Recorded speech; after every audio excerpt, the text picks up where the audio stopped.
Bienvenue dans cette vidéo. Nous allons procéder à la correction du sujet d'Amérique du Nord, brevet 2019, partie sciences physiques. Le thème abordé, c'est le saut en parachute et plus exactement le saut de Felix Baumgartner réalisé en 2012.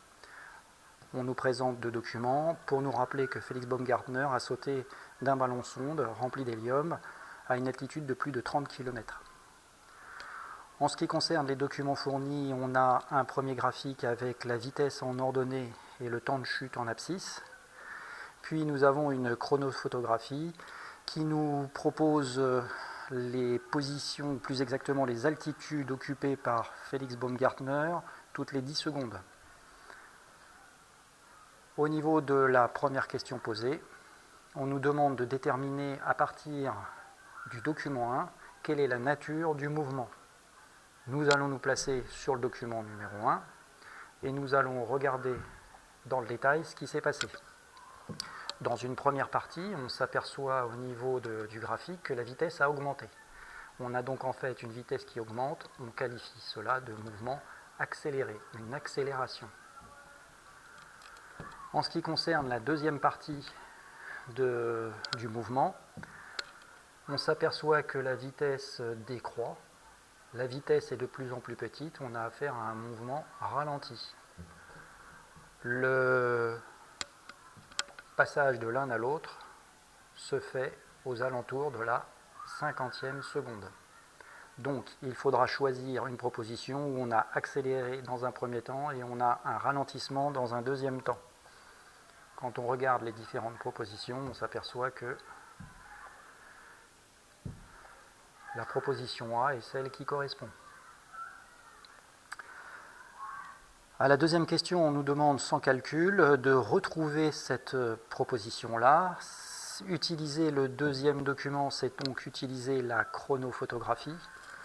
En ce qui concerne la chronophotographie, on va donc regarder ce qui se passe à un intervalle de temps régulier. À un intervalle de temps régulier, c'est-à-dire toutes les 10 secondes.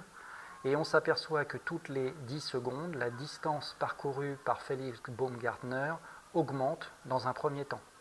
Lorsqu'on arrive à la 50e seconde, on a donc depuis le départ des distances qui ont augmenté à intervalles de temps réguliers. On a affaire à ce que l'on appelle une accélération. Dans un deuxième temps, l'utilisation du graphique va nous montrer que les distances parcourues par Felix Baumgartner sont de plus en plus petites toutes les 10 secondes. Parcourir des distances de plus en plus petites à intervalles de temps réguliers signifie qu'on a affaire à un mouvement ralenti.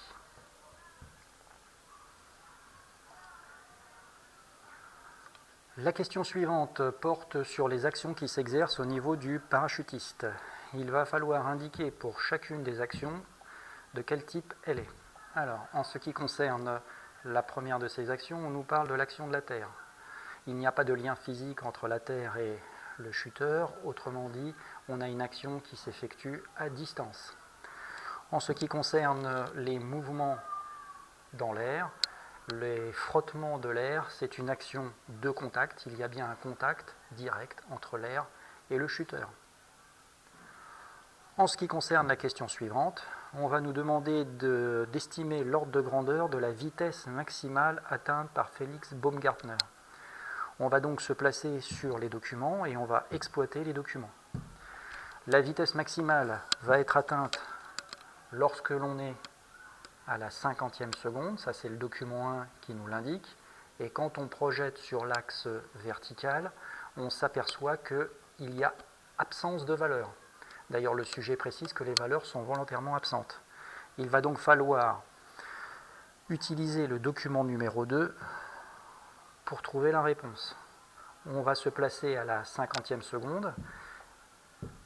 On va regarder en ce qui concerne la 50e seconde. Voilà. On va se placer juste avant, immédiatement avant et immédiatement après. Et on va regarder en fait la distance parcourue entre les deux positions qui encadrent celle citée précédemment et on s'aperçoit qu'il y a 7,3 km d'effectués entre l'altitude 31,4 km et l'altitude 24,1 km. On va regarder quel a été le temps nécessaire pour parcourir ces 7,3 km. Et on va s'apercevoir que l'intervalle correspond à 20 secondes. Autrement dit, il a parcouru 7,3 km en 20 secondes, ce qui correspond à 7300 mètres en 20 secondes. Si maintenant on s'intéresse à la distance parcourue en 1 seconde, c'est 20 fois moins, et si on procède au calcul 7300 divisé par 20, on obtient la valeur 365 mètres. 20 fois moins, c'est 365 mètres en 1 seconde. On vient donc d'estimer que la vitesse maximale était de 365 mètres par seconde. On va regarder au niveau du document quelle pouvait être la vitesse maximale correcte. Eh bien, on nous propose 370 mètres, c'est la vitesse la plus proche de celle que nous avons calculée. 370 mètres par seconde est à peu près équivalent à 365 mètres par seconde. Ça, c'est la vitesse calculée. Et ça, c'est la proposition la plus proche. Voilà, j'espère que cette vidéo vous aura été utile et je vous souhaite de bonnes révisions.